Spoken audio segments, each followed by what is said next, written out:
لیکن صاحب سیرت حلبیہ کہتے ہیں کہ سیدنا صدیق اکبر کہتے ہیں کہ جب حضور علیہ السلام نے فرمایا کہ یا ابا بکر لا تحزن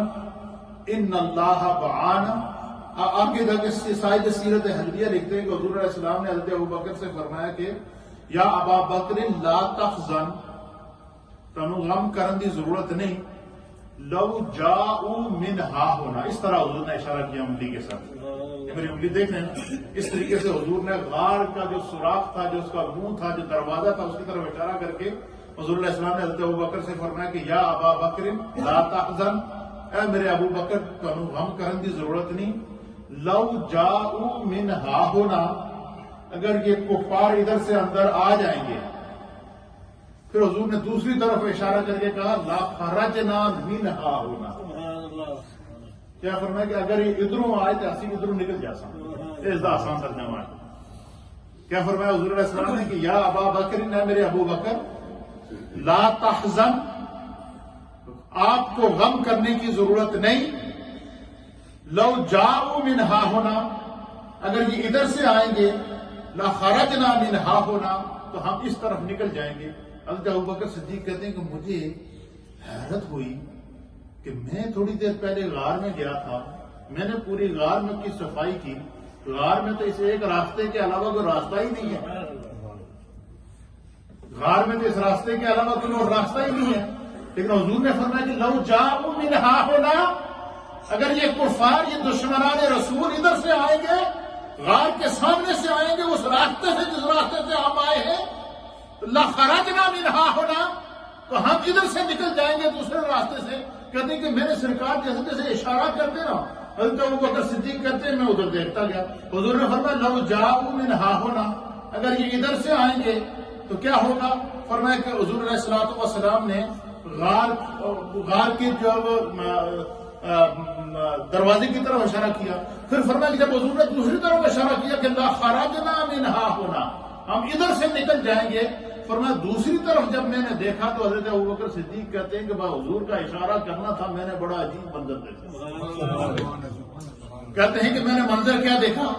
جب حضور نے فرمایا کہ لو جاؤ منہا ہونا لا خرجنا منہا ہونا، ہم ادھر سے نکل جائیں گے اگر دشمن ادھر سے آیا، اس طرف کوئی راستہ نہ کوئی دروازہ کوئی بھی نہیں تھا، غار آگے سے بند تھی، تو کہتے جیسے حضور نے فرمایا لا خرجنا منہا ہونا، ہم ادھر سے نکل جائیں گے، کہتے میں نے حضور کی انگلی کے اشارے کی طرف دیکھا تو میں نے دیکھا آگے ایک انتہائی خوبصورت گوئے گیٹ بنا ہوا ہے، سجا ہوا ہے، اس کے سامنے ایک خوبصورت نہر چل رہی ہے، اس نہر میں ایک کشتی ہے، اس کشتی میں ایک ملا بیٹھا ہوا ہے، اس کشتی کے اندر انتہائی خوبصورت قسم کی چین لگی ہوئی ہے، جیسا کہ کوئی ہمارا انتظار کر رہا ہے کہ آپ آئیں اور آپ کو ادھر سے لے کے نکل جائیں۔ یہ کہہ رہے ہیں کہ پہلا میں نے معجزہ وہاں پر ایک یہ معجزہ دیکھا۔ دوسرا سیدنا صدیق اکبر، اس کو ایک بہت بڑے عظیم محدث، مفسر اور ایک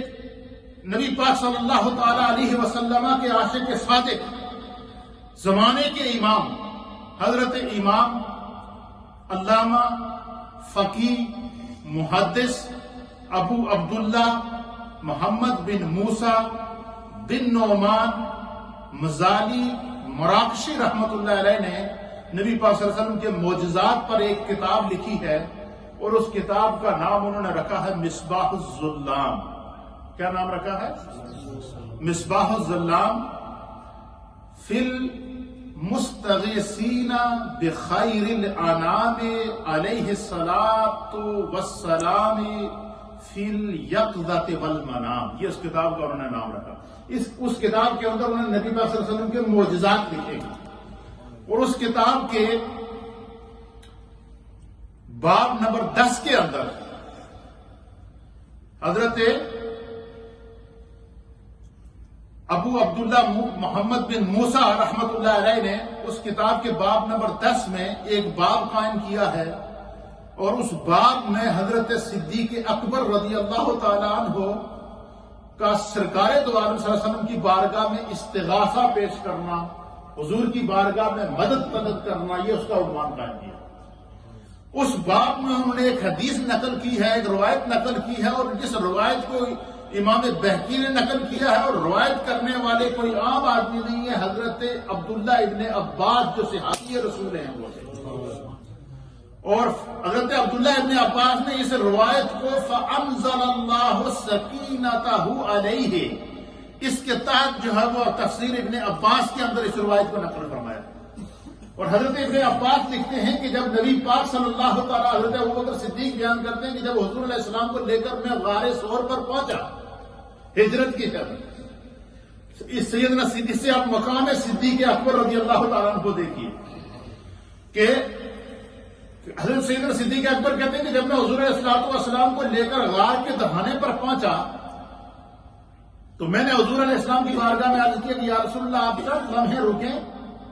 تو میں پہلے غار کی صفائی کروں۔